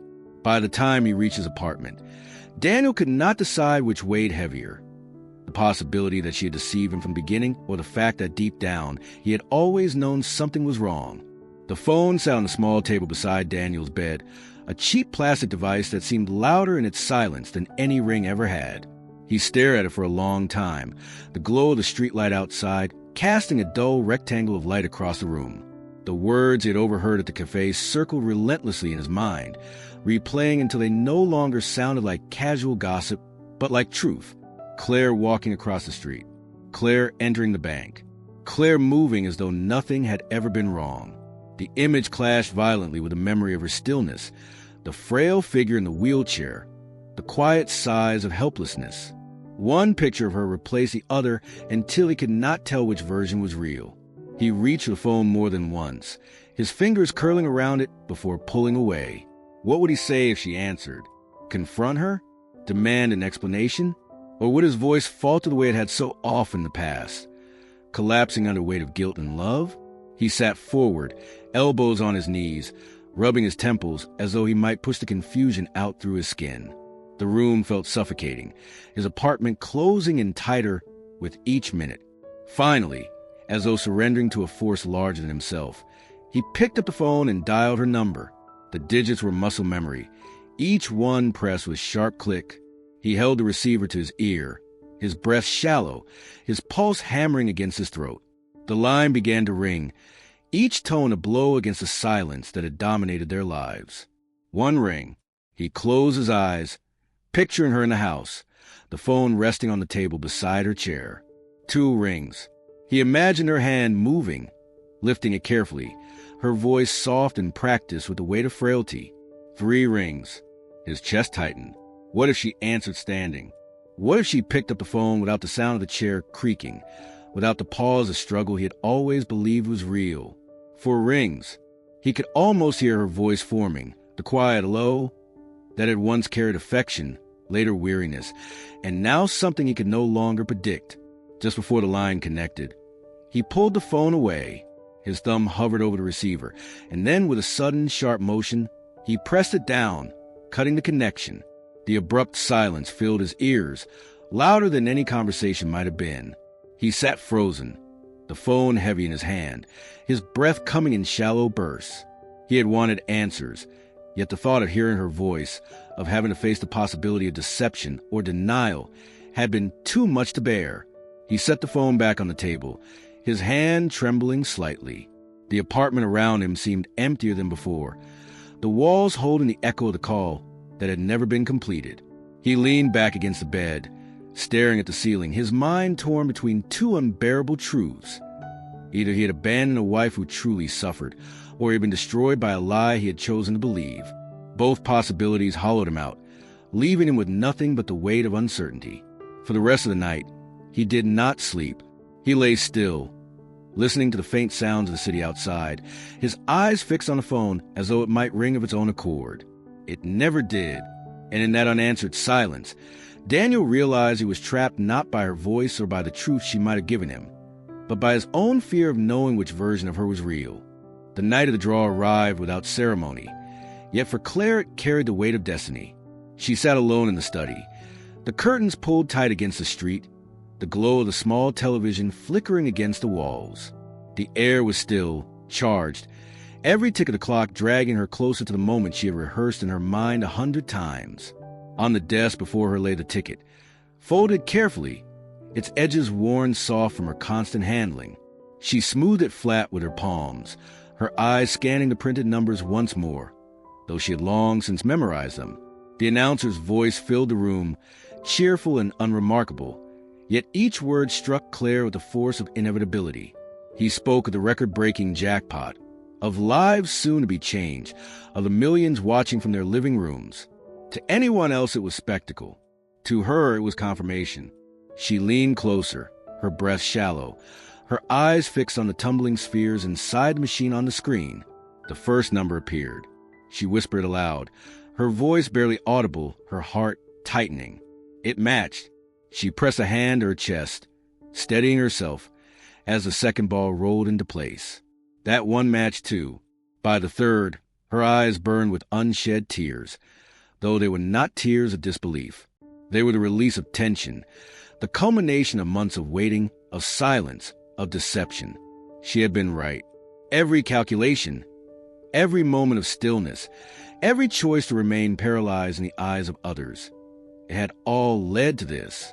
She clutched the ticket tightly as the final numbers were called, each one falling into place with the weight of inevitability. The announcer's voice rose with excitement, proclaiming the winning sequence, urging viewers to check their tickets. Claire did not need to check. She knew. The numbers in her hand were the numbers on the screen. The room seemed to expand around her, the air heavier, the silence more profound than before. She was no longer the pitted woman confined to a chair. She was a sole keeper of fortune that would silence every whisper, a wealth that would redefine her life entirely. For a long moment she sat perfectly still, the ticket pressed against her palm, her breath unsteady. Then she rose from the chair, not with hesitation but with purpose. She crossed the study, her steps measured and strong, and stood before the mirror that had once betrayed her. She held the ticket up, gazing at her reflection. No trace of frailty remained. Her eyes were sharp, her spine straight, her lips curved into the faintest smile. She had endured the weight of deception, had allowed the world to see her as broken, abandoned, powerless. Now, in the privacy of her home, she stood as the victor of a game no one else had realized she was playing. The announcer's voice faded into background, replaced by the rush of her own thoughts. She imagined the faces of her neighbors, the relatives who pitied her, the town that had judged Daniel and sanctified her suffering. They would never understand how deliberate it all had been, how carefully she had crafted her silence.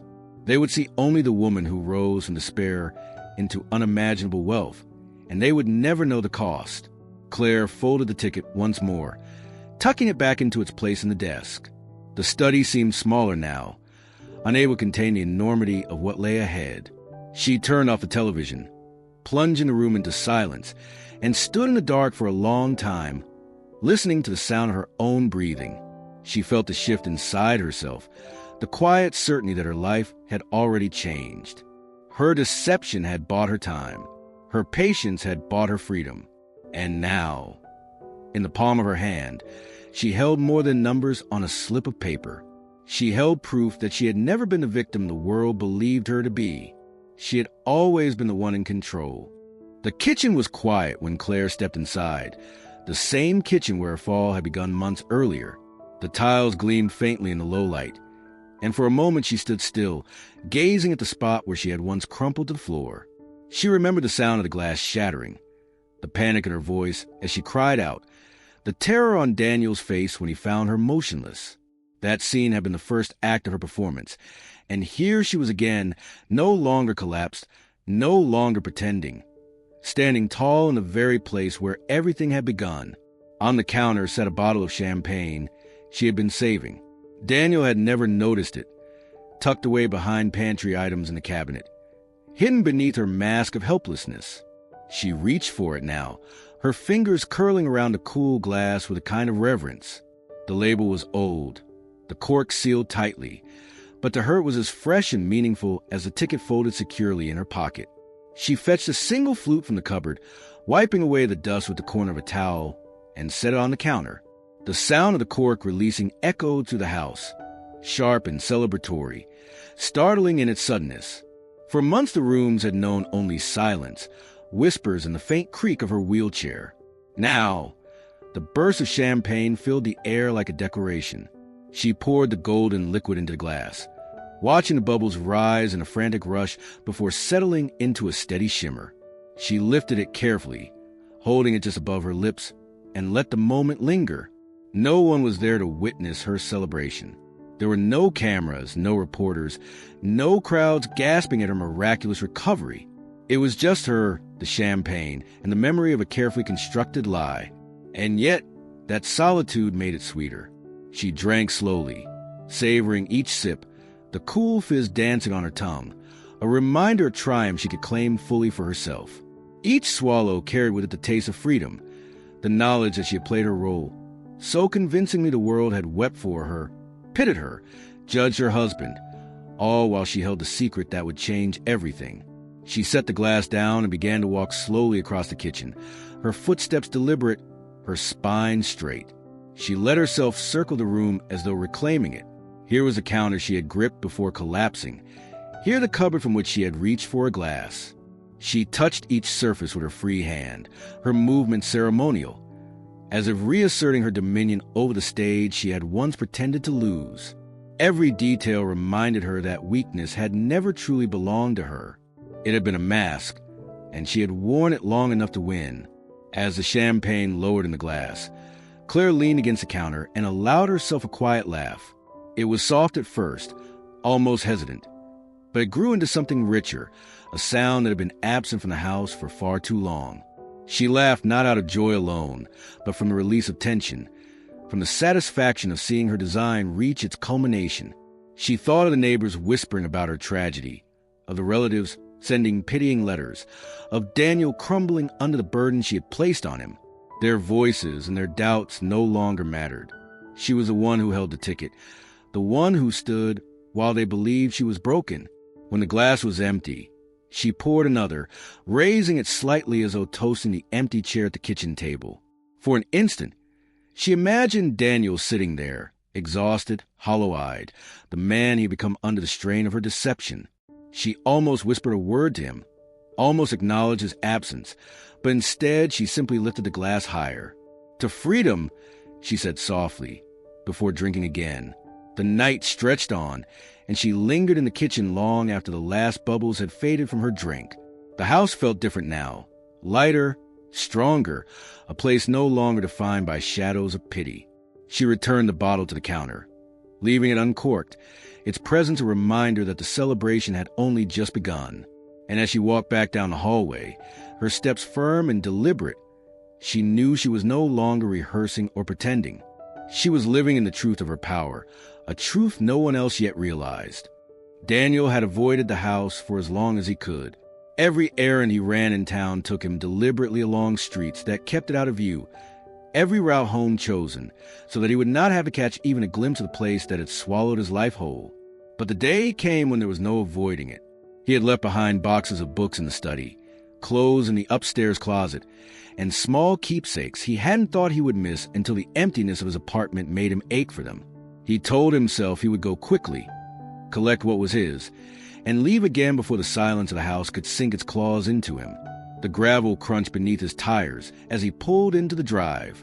The mansion loomed as it always had, tall and still, its windows glinting dully in the afternoon light. From outside it appeared unchanged, though Daniel felt the same tightening in his chest that had plagued him on every visit in the months before he left. He sat for a long moment in the car, gripping the steering wheel, before finally forcing himself out. The door gave way with the same reluctant groan, and a familiar smell of polished wood and faint dust drifted over him. He stepped inside cautiously, half expecting to hear her call his name, half hoping she wouldn't. But the house remained quiet. He moved through the entryway, his footsteps slow, his eyes catching on details he had tried to forget. The photographs on the wall, the chair by the window, the faint indentation in the carpet where her wheelchair had so often rested. He went first to the study. The desk sat neatly arranged, the curtains drawn halfway to let in muted light. He opened drawers, collecting the papers and a few books he had left behind. But something struck him. A glass sat on the edge of the desk, half full, the water still fresh, condensation clinging faintly to its surface. He frowned. No one had mentioned visiting her recently. He picked it up, feeling the coolness against his palm, and set it down again with a quiet thud. In the kitchen, the strangeness deepened. A bottle of champagne stood uncorked on the counter, a single flute resting beside it. The glass bore faint traces of use, small streaks that caught the light. Daniel's brow furrowed. Claire had never drunk while confined to chair, Never asked for anything stronger than tea or water. He touched the bottle, noting how recently it had been moved. He told himself a neighbor might have visited, perhaps a relative. Yet as he turned to leave the kitchen, he noticed the placement of the chairs at the table. One was slightly pulled back, angled in a way that suggested someone had risen from it. His throat tightened. Upstairs, he retrieved clothes from the closet, but the unease grew heavier. In the dust along the floorboards, faint lines betrayed movement, as though feet had disturbed what should have lain undisturbed for months. He crouched, running a hand along the boards, and felt the sting of recognition. These were not marks left by wheels. They were footprints. He descended slowly, his pulse quickening with each step. Every detail he had once dismissed returned now in sharp relief. The mirror angled differently. The book moved, the curtains drawn. He could no longer tell himself it was fatigue or imagination. Signs of her mobility were everywhere, waiting in plain sight, undeniable now that he saw them all together. Standing again in the hallway, suitcase in hand, Daniel felt the house pressing in around him. It was no longer a place of pity and silence. It was a place of secrets, and he realized with cold clarity that he had been living inside a lie crafted so carefully he had almost believed it. He turned toward the door, his breast shallow, the truth following him out into the fading light. It was during a quiet afternoon visit that the first crack in Claire's performance appeared. Margaret, a longtime friend of both hers and Daniel's, stopped by unannounced, as she often did when she felt Claire might be in need of company. She carried a basket of fruit and a bouquet of daisies, her kind gestures wrapped in the same sympathy that everyone else seemed to bring to the house. Claire welcomed her with the same soft smile she had practiced for months, rolling herself from the study into the sitting room, her hands folded gently on her lap as Margaret arranged the flowers in a vase. The conversation began as it always did, full of gentle concern and the usual questions. How was she holding up? Had the doctor said anything new? Was she managing all right on her own? Claire answered with calm assurance, giving the impression of resilience without ever straying too far from the role she had perfected. Margaret nodded sympathetically, her eyes warm but curious, as though she were quietly weighing the strength of a woman who had endured so much. It was only when the talk drifted toward the mundane details of town life that Claire faltered. Margaret mentioned the new bakery on Main Street, the one that had opened just 2 weeks earlier. She described the smell of bread spilling onto the sidewalk, the line of customers waiting at the counter, the owner's cheerful habit of greeting everyone who passed. Claire listened, smiling faintly, and then said without hesitation, "Oh, yes," and they put little chalkboard signs outside with the specials written in blue chalk. I thought it was a clever touch. The words left her mouth too easily, too naturally. She realized at the moment Margaret's expression shifted. The smile froze on her friend's face, her head tilting slightly as though she were trying to make sense of what she had just heard. "You've seen it?" Margaret asked carefully, her voice polite but edged with confusion. Claire's stomach tightened. She felt the air in the room grow heavy, her silence stretching too long before she forced a laugh, thin and unconvincing. "Oh, no. I mean, someone mentioned it to me. I must have been imagining the details." She reached for a glass of water, lifting it with deliberate calm, but her hand trembled ever so slightly as she set it back down. Margaret did not press, but her eyes lingered a little too long on Claire's face, her smile a little too forced. The conversation stumbled after that, drifting into safer topics, but the damage had already been done. Claire knew it. She had revealed knowledge she should not have had, details she could only have seen with her own eyes. In her eagerness to join in, to seem part of the world beyond her chair, she had slipped. When Margaret left, promising to visit again soon, Claire wheeled herself back into the study and closed the door. She sat there for a long time, staring at the folded lottery ticket on the desk, her breath unsteady. For months she had been flawless, careful in every word and gesture. Now, with a single comment, she had planted doubt where there had been only pity. She rose from the chair, pacing the room in slow, steady steps, replaying the conversation in her mind. Perhaps Margaret would dismiss it. Perhaps she would chalk it up to a mistake, an error in memory. But Claire knew better. In a town where whispers traveled faster than truth, It would not take much for suspicion to grow. One slip of the tongue could unravel everything. Yet even as fear pressed against her, another thought steadied her. She had the ticket. She had the fortune. And when the time came, no rumor or doubt could outweigh the power of what she held. Still, she moved with sharper caution that night, her silence heavier, her mask drawn tighter, knowing the first threat of her deception had begun to fray. It did not take long for Margaret's unease to seep into the conversations of others. She had not meant to spread it, at least not directly, but her hesitation when speaking about Claire was noticed. A comment at the grocery store, a pause too long when someone praised Claire's dignity. These small fractures opened the door for speculation. Soon the town that had once rallied behind Claire's tragedy found itself divided. Some insisted her actions, if the whispers were true, were nothing less than survival. They spoke of how cruel life had been to her, abandoned by her husband in her most vulnerable moment. If she had stretched the truth, even deceived, perhaps it was only to protect herself, to preserve what little power she had left. These voices defended her fiercely, clinging to the image of the delicate figure in the chair, the quiet smile, the strength she projected in her silence. To them, Claire was a symbol of resilience, and anyone who questioned her was branded heartless. But others began to wonder. They remembered small oddities, details they had dismissed at the time but now reconsidered. Someone recalled seeing her standing in the yard late one evening, though they had assumed it was a trick of the light. Another mentioned hearing footsteps in the house when Daniel was away, footsteps too heavy to be from visitors. The bakery detail Margaret had noted became a touchstone, retold again and again. How could she have known about the chalkboards if she had not been there herself? Each repetition gave it more weight, turning it from possibility into conviction. The debate spilled into church meetings, store aisles, and neighborhood fences. One camp defended Claire as a woman forced into desperate measures, while the other whispered that she was a manipulator, orchestrating pity, while her husband carried the burden of her supposed suffering. The arguments grew sharper, the tone harsher, until conversations that once carried sympathy now brimmed with suspicion. For Daniel, the shift was unbearable. At first, he had borne the shame of being labeled a man who abandoned his paralyzed wife. The weight of judgment had been crushing enough. But now, as rumors spread that Claire had never been what she seemed, the humiliation turned more complicated. Some looked at him with newfound sympathy, as though he had been the victim all along. Others sneered, suggesting he must have known, that he had played along or chosen to leave once her secret threatened to surface. Each glance felt like a verdict, one he could neither confirm nor deny. He avoided crowds whenever he could. At the school where he taught, even the students sensed the tension. They whispered his name in the halls, their voices carrying the half-truths they had overheard from their parents. Colleagues tried to offer comfort, but their eyes betrayed curiosity, the unspoken question lingering in every exchange.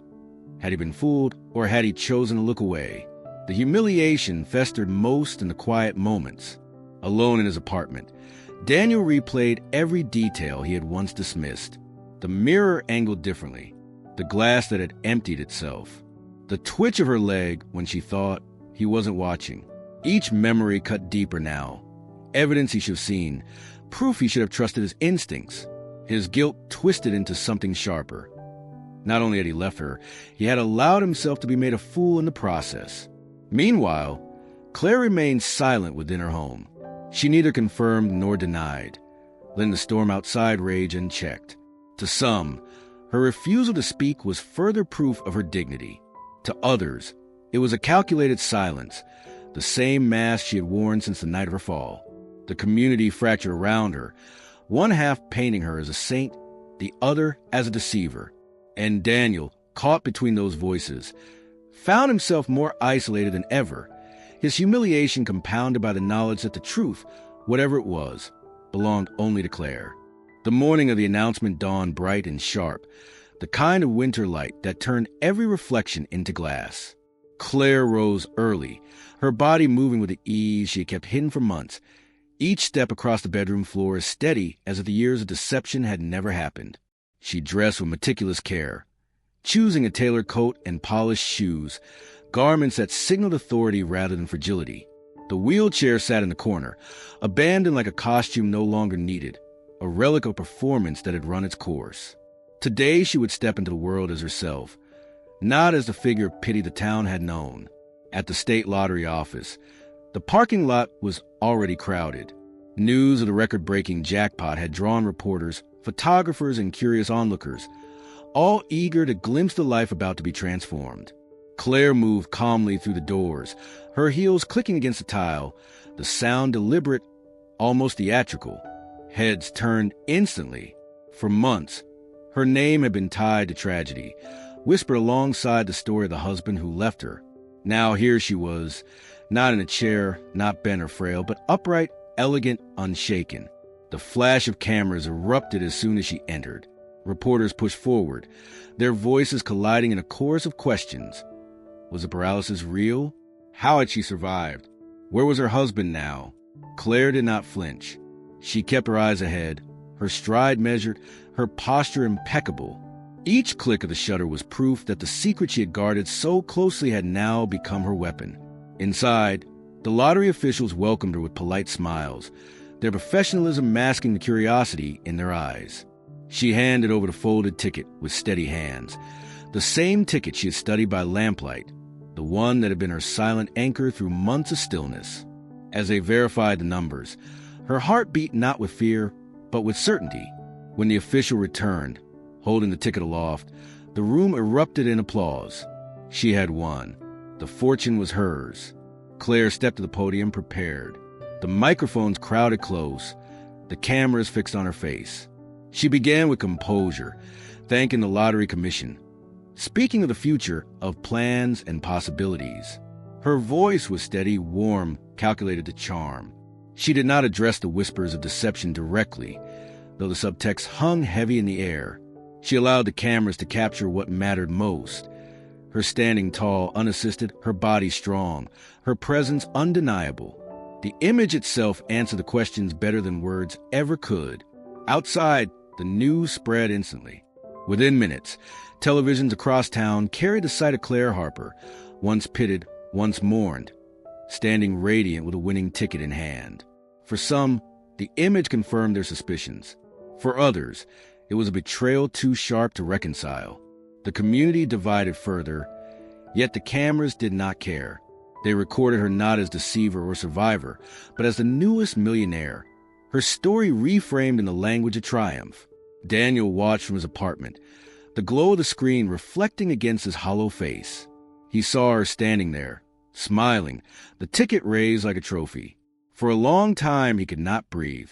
The woman he had cared for, carried, and left in despair was now revealed as someone entirely different. Calculated, powerful, unbroken. His humiliation deepened. But beneath it lay something colder. The realization that she had never needed him at all. When the press conference ended, Claire walked out of the building into a swarm of cameras, her head high, the winter sun catching the sharp line of her jaw. She paused briefly at the top of the steps, letting the crowd drink in the sight of her. In that moment, every whispered rumor, every doubt, every judgment fell away. The image of her standing, victorious, eclipsed everything else. She descended slowly, each step echoing on the stone. The world had believed her broken.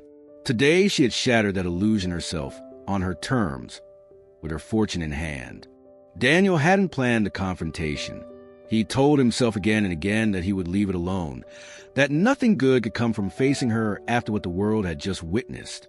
But when he saw her face on every television, her body upright, her smile unflinching, something inside him broke. He couldn't escape her image no matter how hard he tried. She was everywhere, on the newsstands, in the conversations of strangers, in the laughter of those who marveled at her transformation. To the world, Claire Harper was a woman reborn. To him, she was the embodiment of betrayal. He went to the house in the evening, the sky washed in a dull orange glow as the sun sank low. The gravel crunched beneath his shoes as he walked up the drive, a sound that brought back every weary night he had once returned here burdened with groceries, bills, and exhaustion. The front door stood closed, imposing, yet he found his hand at the knob before he could talk himself out of it. When it opened, the familiar scent of polished wood and faint dust enveloped him. He stepped inside, and there she was. Claire stood at the far end of the hallway, a glass of wine in her hand, her posture composed. She did not flinch at the sight of him. She did not rush to explain or to defend. She simply watched him with a gaze as calm as it was unreadable. The silence stretched long enough to fill the entire space between them, heavier than words could ever be. Daniel's breath caught in his chest. He had imagined shouting, demanding answers, unleashing months of suspicion and humiliation in a torrent. But in that moment, no words came. He saw her not as the woman in the wheelchair, nor the triumphant figure at the lottery office, but as both at once, the sum of every mask she had worn and every silence she had wielded against him. His throat tightened, but the only sound he managed was a shallow exhale. She set the glass down on a side table and took a step forward, her heels clicking against the floor. Still she said nothing. The movement itself was enough. Each step proof of what he had endured unknowingly, the lie that had hollowed him out. Her nearness made the silence unbearable, pressing against his chest like a weight. Daniel's eyes burned as memories collided with the present. The nights he had stayed up counting bills, the mornings he had carried her tray of food, the hours spent bent over her chair adjusting pillows, believing she could not move without him. Every sacrifice felt cheapened, every gesture mocked by the strength of the woman, now standing in front of him. His lips parted once more, but no accusation left them. Claire stopped only a few feet away, her face calm, her expression impossible to read. She tilted her head slightly, her gaze locked on his. For a moment, he thought she might speak, but she didn't. She allowed the silence to settle again, her choice deliberate, her restraint sharper than any confession. Daniel dropped his eyes, unable to hold her gaze any longer. His hands trembled at his sides, fists clenching and unclenching, but he remained rooted to the spot. The words he had carried with him, the accusations, the grief, the questions, crumbled before they could form. He realized then that the silence between them was not absence but weapon. She had used it before, and she was using it now. Finally, he stepped back. His chest rose and fell with shallow breaths as he turned toward the door. Claire did not move to stop him, did not call out. She stood there, watching, her face serene, as if she had already won the confrontation by refusing to engage. He opened the door, the creak echoing down the hall, and stepped out into the night without looking back. The silence followed him all the way down the drive, heavier than any shouted truth, louder than any accusation he might have delivered. And in that silence, Daniel understood that the distance between them could never be bridged. The house was quiet again, though not with the same rehearsed silence that had once cloaked Claire's deception. This quiet felt different, vast, echoing, untethered. Boxes of documents and letters from lawyers now crowded the study, folders thick with numbers and signatures confirming what she already knew. She was wealthy beyond measure. The ticket had delivered. The fortune was real, and every account she had access to now shimmered with more zeros than she could have once imagined. Yet the air in the house seemed heavier for it, as though wealth itself pressed down on the walls rather than filling them. She wandered from room to room that evening.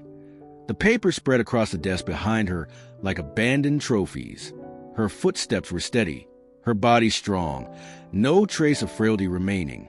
She passed a mirror in the hallway and caught a reflection, elegant, upright, confident. The woman staring back was the opposite of the pale, silent figure she had pretended to be. And yet, instead of triumph, the reflection filled her with something closer to hollowness. She had proven her point. She had deceived an entire town. She had secured freedom. But in the vastness of the house, the sound of her own breathing was the only answer she received. The fortune did not laugh with her. It did not sit across the table at dinner, offering warmth where silence had once lived. It did not soften the nights or steady her hand when memories crept in. It was cold, impersonal, something that existed only on paper and in banks.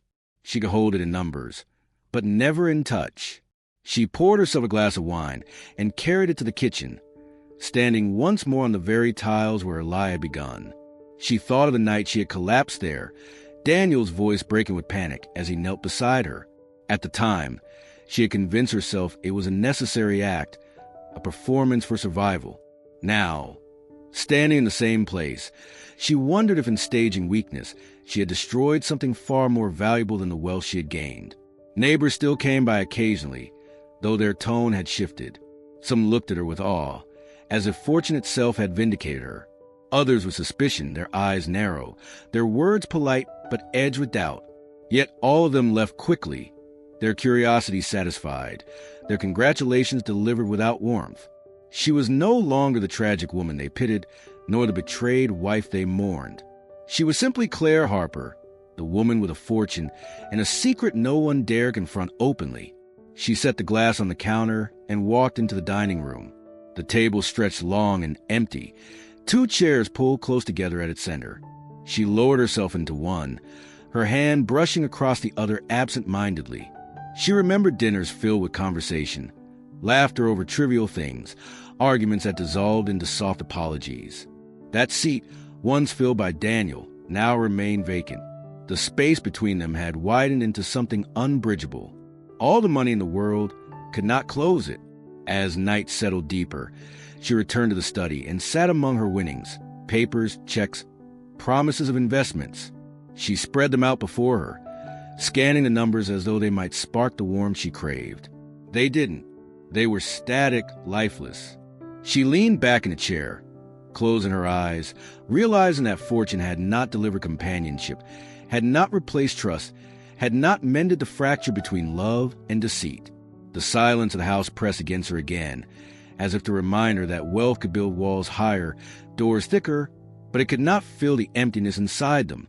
Claire rested her hand on the edge of the desk, the glass of wine untouched beside her, and for the first time since claiming her prize, she felt the weight of fortune not as freedom, but as burden.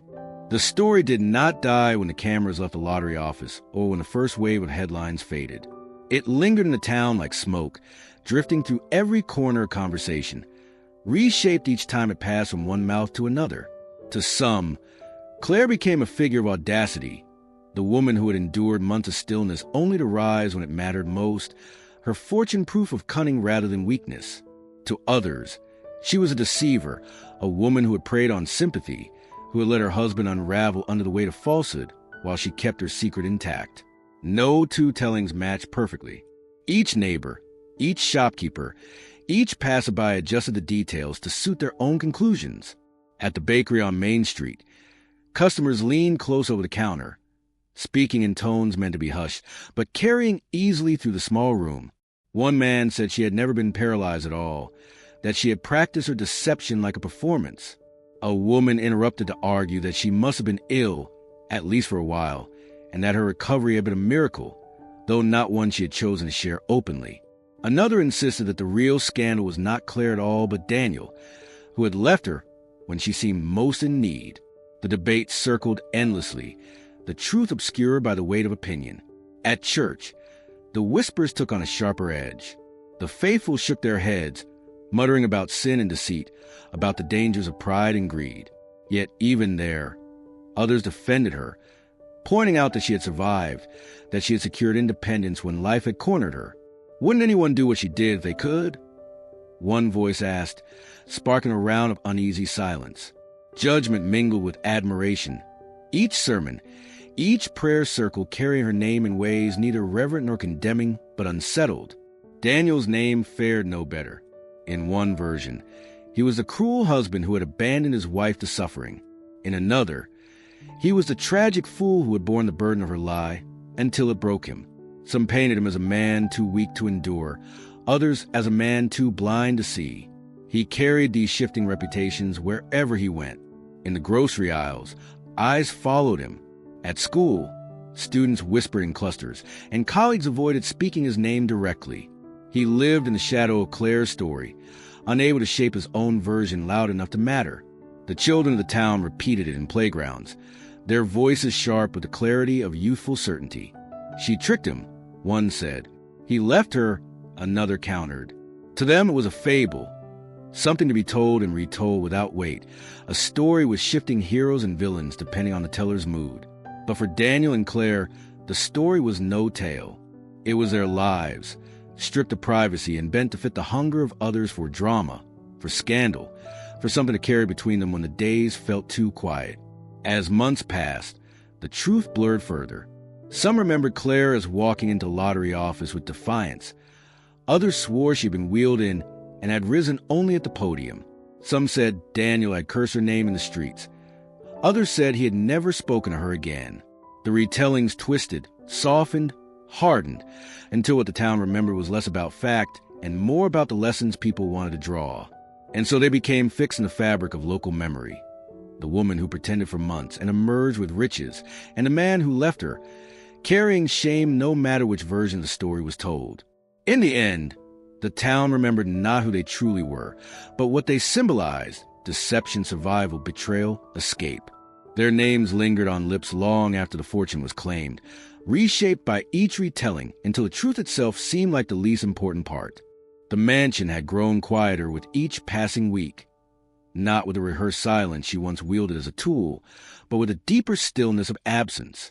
The curtains remained drawn in most rooms, the air heavy with the scent of wood and dust, and no wealth now filled her accounts. It did nothing to fill the hollow space around her. Claire sat at the long dining table, paper stacked neatly at one end, her wine glass half empty beside her. The chair across from her, once Daniel's, remained untouched, its place set only by memory. She stared at it in the dim light, her expression unreadable, her thoughts circling what the money could never buy back. The fortune was real, secure beyond question. The banks confirmed it. The lawyers affirmed it. The figures on every page reassured her of its permanence. Yet each number seemed to echo in the room rather than comfort her. She had outplayed everyone, the neighbors, the town, even Daniel. She had orchestrated a performance so convincing that the world pitied her, only to rise triumphant when it mattered most. Yet now, alone with her winnings, she felt none of the satisfaction she had once envisioned. The wealth was heavy, a kind of burden rather than release, a constant reminder of the deception that had built it. She thought of Daniel often, though she never spoke his name aloud. She remembered the nights he sat at this very table with bills spread before him, his face lined with exhaustion, his hands trembling as he wrote checks that could never cover enough. She remembered the way he had lifted her gently, the way his voice cracked with fear the night she had pretended to fall. She had told herself at the time that it was necessary, that his worry was a tool she needed to maintain her illusion. Now, replaying it in the silence of her mind, she felt the sting of something colder, regret, or perhaps guilt, though she would never admit it aloud. The chair across the table remained her sharpest reminder. It was not just a piece of furniture. It was a symbol of what she had traded away. She could buy 100 new chairs, fill the room with polished wood and gleaming silver, but none would carry the weight of his presence. Money had secured her independence, her freedom, her proof of control, but it had also emptied the seat across from her, leaving her to dine with shadows and silence. The town continued to talk. She knew. She had heard the divided voices, the endless retellings of her story. To some, she was bold, cunning, a survivor who had turned misfortune into victory. To others, she was deceit itself, the woman who had manipulated pity while her husband crumbled. Both versions existed side by side, neither entirely true, both incomplete. And in that division, she had become something less than human, more than human, a symbol, a myth. It was power of a kind, but also a prison. Claire lifted her glass and sipped, her eyes still on the empty chair. The silence pressed around her, heavier than any crowd, thicker than any applause. She had fortune beyond imagination, yet no one to share it with, no trust left to soften its edges. She set the glass down and folded her hands. Her reflection caught faintly in the polished table. The performance had ended. The curtain had fallen, and she was left with what remained: money, silence, and an empty seat across from her. The house creaked faintly in the night, but offered no comfort. Claire sat motionless, staring into the absence, knowing that the final cost of her deception was not measured in dollars, but in the quiet that would never leave her again.